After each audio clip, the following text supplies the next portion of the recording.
आप सभी का फिर से एसपीयू पीजी कॉलेज के यूट्यूब चैनल पर हार्दिक स्वागत है।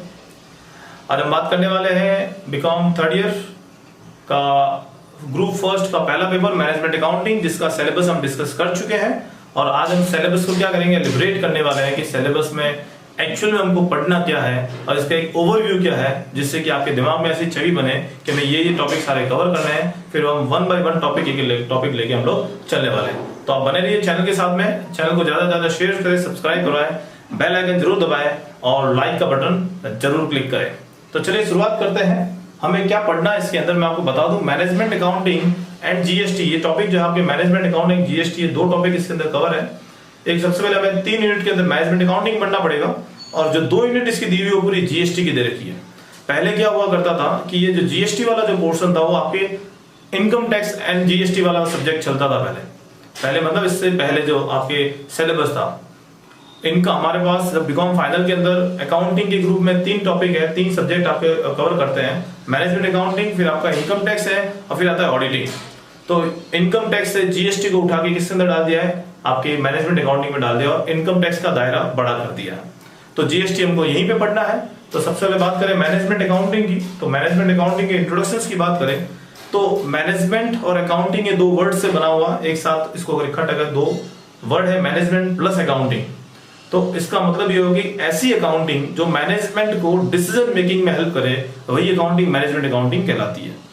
कि जो टॉप लेवल मैनेजमेंट होता है, टॉप लेवल मैनेजमेंट को डिसीजन लेने के लिए जिस अकाउंटिंग की मदद लेनी पड़ती है वही मैनेजमेंट अकाउंटिंग कहलाती है। तो चलिए इसके अंदर हमें कौन कौन से टॉपिक कवर करने हैं उसके बारे में बात करें। तो सबसे पहले हम बात करेंगे मैनेजमेंट अकाउंटिंग के मीनिंग, उसके बाद बात करेंगे नेचर, फिर scope and function of management accounting कि मैनेजमेंट अकाउंटिंग का नेचर क्या है, उसका मीनिंग क्या है, इसके स्कोप क्या है, इसके फंक्शंस क्या है, इसको हम पढ़ने वाले हैं। ये role of management accounting, management accounting का रोल क्या है इन डिसीजन मेकिंग, ये क्या मैनेजमेंट अकाउंटिंग से डिसीजन अच्छे लिए जाते हैं वो भी हम इसके अंदर डिस्कस करने वाले हैं। इसके टूल्स क्या, इसकी टेक्निक क्या है, उस टेक्निक को हम पढ़ने वाले हैं मैनेजमेंट अकाउंटिंग की कि जिन टेक्निक के माध्यम से डिसीजन लिए जाते हैं। जैसे मैं आपको उदाहरण दूं, हमारे पास 2 फैक्ट्रियां हैं, एक factory A and factory B.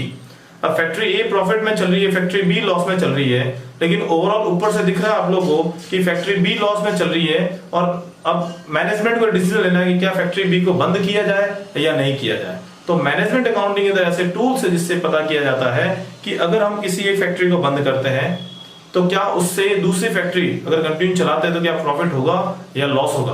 तो ये पूरी अकाउंटिंग है, इस अकाउंटिंग के माध्यम से हम क्या करते हैं, डिसीजन मेकिंग एक प्रोसेस है पूरा, उसको हम अप्लाई करते हैं। तो मतलब हम इसमें ये सारे टॉपिक पढ़ने वाले हैं। जैसे मैं आपको यहाँ पे 3rd यूनिट में समझाऊंगा कि कॉस्ट बेस्ड डिसीजन मेकिंग क्या होती है, ब्रेक इवन एनालिसिस क्या होता है, मार्जिनल कॉस्ट क्या होता है, इसके बेस से हम डिसीजन कैसे ले सकते हैं, वो सभी हम आगे जैसे जैसे एक एक टॉपिक पढ़ेंगे वैसे वैसे सारी चीज आपके सामने आएगी।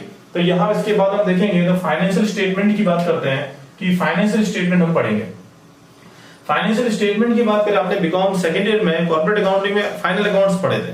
उस फाइनल अकाउंट्स के अंदर फाइनेंशियल स्टेटमेंट आपने पढ़ा था, जिसमें बैलेंस शीट का फॉर्मेट और इनकम स्टेटमेंट का प्रॉफिट फॉर्मेट जो है उसके बारे में बात करो। फाइनेंशियल स्टेटमेंट के मीनिंग एंड टाइप की बात करेंगे, टाइप ऑफ फाइनेंशियल स्टेटमेंट्स और इसके ऑब्जेक्टिव्स क्या है, इसके मेथड्स क्या है फाइनेंशियल स्टेटमेंट एनालिसिस के, कि जो मेथड्स है जो फाइनेंशियल स्टेटमेंट एनालिसिस के कौन कौन से मेथड है। जैसे कंपैरेटिव बैलेंस शीट बना सकते हैं, कॉमन साइज बैलेंस शीट बना सकते हैं, हम ट्रेंड एनालिसिस कर सकते हैं, इसके मेथड्स है।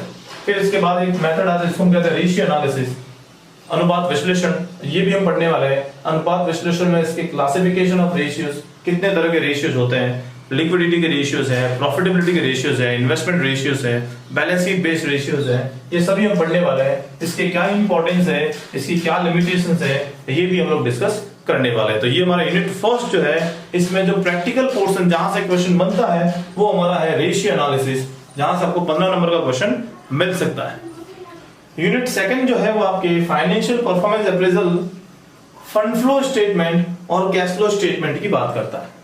फंड फ्लो स्टेटमेंट और कैश फ्लो स्टेटमेंट के अंदर देखो, कैश फ्लो स्टेटमेंट में क्या होता है कि कैश का फ्लो, कैश का इनफ्लो एंड कैश का आउटफ्लो, कि कैश का इनफ्लो कितना हुआ है, कैश का आउटफ्लो कितना, उसका पूरा स्टेटमेंट बनाते हैं, कैश फ्लो स्टेटमेंट कहलाता है। फंड फ्लो के अंदर क्या होता है, कितने फंड का इनफ्लो आउटफ्लो है, उसको फंड फ्लो स्टेटमेंट क्या करते हैं, शो करते हैं। तो ये 2 स्टेटमेंट हमको बनाने पड़ते हैं इसके अंदर, बहुत इंटरेस्टिंग है, हम इसको करेंगे तो पता चलेगा आप लोगों को। फिर हम बात करेंगे थर्ड जो हमारा यूनिट जो है कॉस्ट बेस्ड डिसीजन मेकिंग की बात करें, ये मेन टॉपिक है मार्जिनल कॉस्टिंग का। यहाँ पे डिसीजन मेकिंग की बात की जाती है।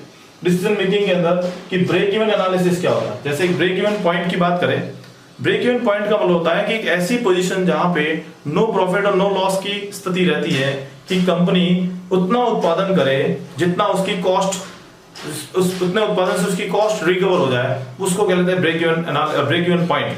ब्रेक इवन पॉइंट का मतलब नो प्रॉफिट और नो लॉस की स्थिति जहां पे ना तो कंपनी को प्रॉफिट होता है ना ही कंपनी को लॉस होता है, उसको हम लोग कहते हैं ब्रेक इवन पॉइंट। तो ब्रेक इवन एनालिसिस को हम समझेंगे, यहाँ पे कॉस्ट वॉल्यूम प्रॉफिट एनालिसिस को समझने वाले हैं, पीवी रेशियो इसके अंदर हम पढ़ेंगे, मार्जिन ऑफ सेफ्टी को हम यहाँ पे पढ़ने वाले हैं, application of marginal costing in decision making कि मार्जिनल कॉस्टिंग को आप कहां अप्लाई कर सकते हैं, किसके लिए, डिसीजन मेकिंग के लिए। तो जो मैं आपको इससे पहले बता रहा था कि दो फैक्ट्री चल रही, इसमें से एक बंद करे, या फिर ऐसा होता है कि पुराने प्रोडक्ट को बंद करके नया प्रोडक्ट लेके आए, या एक प्रोडक्ट को बंद करके दूसरे प्रोडक्ट में क्या करे, डबल उसका प्रोडक्शन कर लेते। ये सभी क्या है, ये मार्जिनल कॉस्टिंग के डिसीजन मेकिंग के मेथड्स है जिसको हम पढ़ने वाले हैं। तो ये हमारा अकाउंटिंग वाला पोर्शन जो है वो 3 मिनट में समाप्त हो जाता है मैनेजमेंट अकाउंटिंग का। फिर हमारा जो सेकंड पार्ट आता है वो आता है जीएसटी का। GST means goods and services tax, जो हमारा इनडायरेक्ट टैक्स का एक पार्ट है। भारत में 2 तरह के टैक्स दिए जाते हैं, वैसे हर जगह ही बात करें पूरे वर्ल्ड में है ऐसे सिस्टम है, 2 टैक्सेस होते हैं, एक डायरेक्ट टैक्स होता है, एक इनडायरेक्ट टैक्स होता है। डायरेक्ट टैक्स जो है हमारा इनकम टैक्स है, और इनडायरेक्ट टैक्स के अंदर क्या आता है, GST.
And UTGST union territory goods and services tax, ये चारों जो आपके दे रखे हैं इसके पूरे लीगल फ्रेमवर्क को हम पढ़ने वाले हैं। जीएसटी काउंसिल को हम पढ़ने वाले हैं, जीएसटी काउंसिल में कौन कौन इसके मेंबर है, इसकी मीटिंग्स कब होती है, मीटिंग में जो डिसीजन लिए जाता है उसमें किसके पास कितनी अथॉरिटीज है, ये सारे हम टॉपिक इसके अंदर कवर करने वाले हैं। ये पूरा का पूरा आपके क्या है, थ्योरी बेस्ड यूनिट कह सकते हैं, इसमें कुछ प्रैक्टिकल पोर्शन है बट ये प्योरली इसमें थ्योरी दी हुई है। फिर आता है रजिस्ट्रेशन का प्रोसेस क्या है जीएसटी का, आप जीएसटी रजिस्ट्रेशन कैसे करवाते हैं, इसकी कौन सी साइट है, क्या प्रोसेस चलता है, क्या डॉक्यूमेंटेशन चाहिए, ये सारी चीजें हम पढ़ने वाले हैं। क्या क्या अमेंडमेंट्स आते हैं जीएसटी में, क्योंकि देखिए जब लॉ आता है तो लॉ के अंदर अमेंडमेंट्स लाने बहुत जरूरी है, क्योंकि जो चीज एक बार आपने बना दी तो ऐसा नहीं कि एक बार बना दिया वही फाइनल हो जाएगा, अब डे टू डे उसमें क्या करना पड़ता है, अपडेशन लेके आना पड़ता है। तो अमेंडमेंट्स क्या आते हैं, क्या अपडेट्स हम इसमें पढ़ेंगे, cancellation and revocation of cancellation of GST, जो जीएसटी नंबर कैंसिलेशन करवाते हैं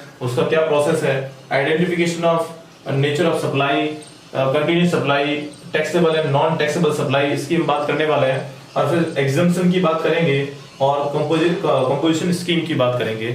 यहाँ पे ये कंपोजिशन स्कीम का मतलब ऐसी स्कीम है जिसमें हम क्या कर रहे हैं, एक पर्टिकुलर टैक्स डिसाइड गवर्नमेंट ने बोल रहा है कि आपको 1% देना है जितना सेल हुआ उसका, आपको फिर सेल्स और परचेज का हिसाब रखने का जरूरत नहीं होता। तो ये हम इसमें डिस्कस करने वाले। तो ये पूरा सिलेबस का एलिब्रेशन, पूरा सिलेबस मैंने एलिब्रेट करके आपको समझाया।